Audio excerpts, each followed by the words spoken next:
täna püüad päiksekiiri, võib juba homme vajada vereülekannet.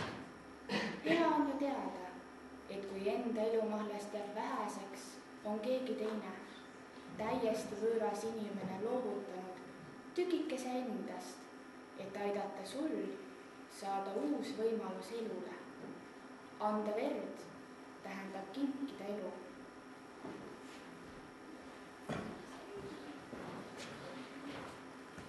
Sõna doonor on eesti keelde tulnud ladinakeelsest sõnast donare, mis tähendab kinkima, andma, annetama. Doonoriks võib nimetada tervet riiki, kui see abistab teist riiki või firmat, mis oma kasu silmas pidamata toetab mõnda ettevõtmist. Kõige sagedamini aga kasutatakse sõna doonor inimeste puhul, kes annavad oma kudesid või elundi teisele inimesele siirdamiseks.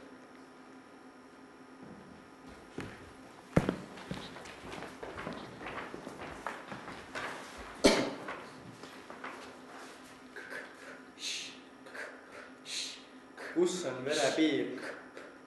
Seda pole, kui oled vampiir. Verd sa ei joo, seda keegi sul ei too.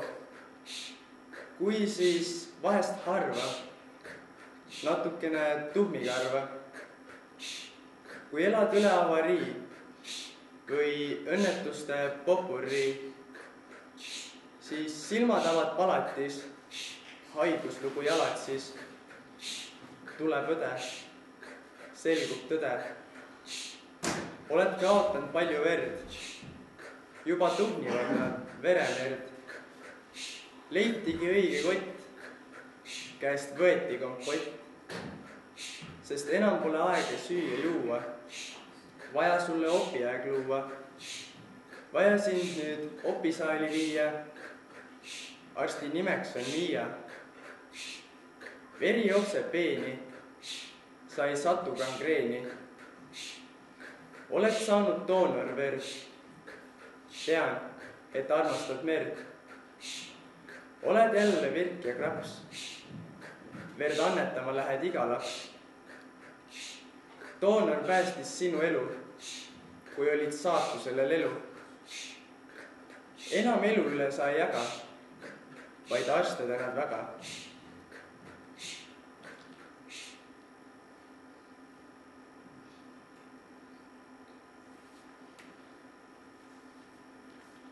Maailma esimene doonor oli hoopis lind. Linnuriigis olid rasked ajad.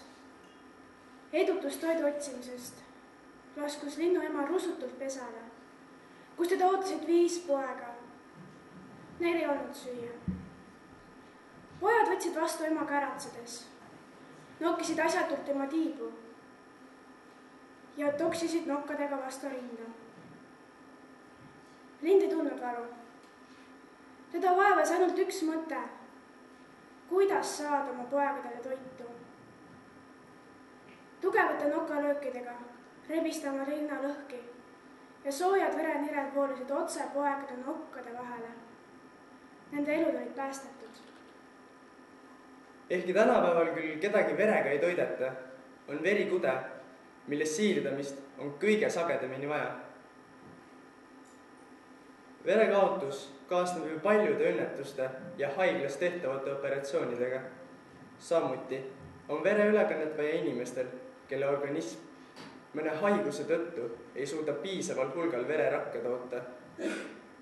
Väikeste verekaotuste korral ei ole vereülekannet vaja, sest inimese organism tasandab selle vere ise. Kuna inimese organismi suutlikkus kaotatud verd taastada on hea, ongi võimalik veredoonorlus tänapäevasel kujul.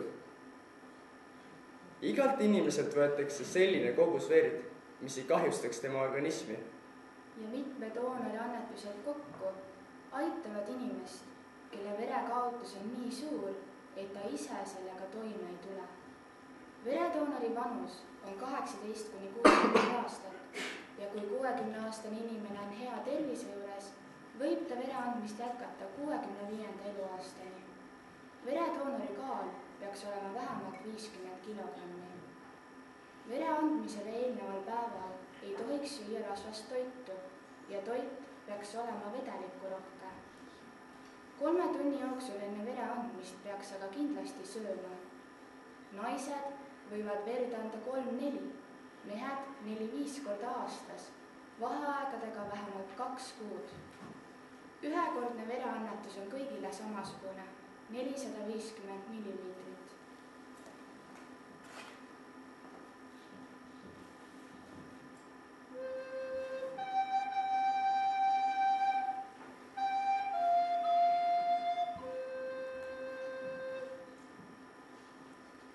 Läbi aegade on verele omistatud müstilisi omadusi.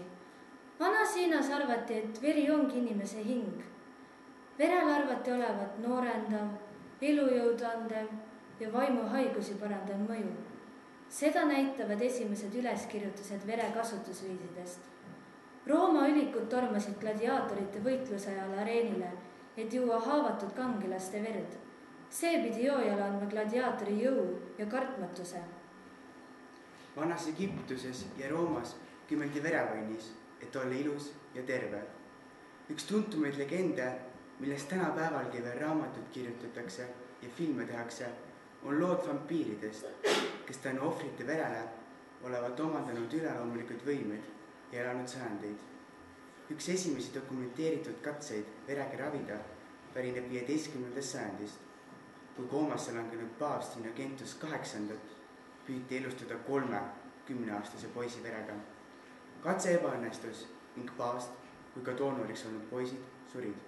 17. sajandil avastati vereringe ja Prantsusmaal tehti mitmed katsed inimestele loomade, näiteks lamba ja kitse verd üle kanda. Eesmärgiks oli muuta vägivaldsed inimesed rahumeelseteks ja parandada vaimuhaigusi. Usuti, et doonoriks olnud looma omadused kanduvad üle vere saajale. Kuna soovitud eesmärke ei saavutatud ja mitmed katsealustes surid, saadi aru, et loomalt inimesele vere ülekandmine on ohtlik. Seetõttu keelustati igasugused vereülekanded inimestele 150 aastaks ja vere areng peatus pikaks ajaks. 1665. aastal aga tehti Pariisis esimene edukas vereülekanne koeralt koerale, mis näitas, et ühe liigi piires on see siiski võimalik. Esimese eduka vereülekande inimesel tegi 1818. aastal arst James Blundell. Esimene päästetu oli sünnitaja, kes sai oma abikaasa verd. Samal sajandil tehti siiski vereülekandeid harva, sest veregruppe ei tuntud ja ettevõtmised lõppesid sageli raskete tüsistustega.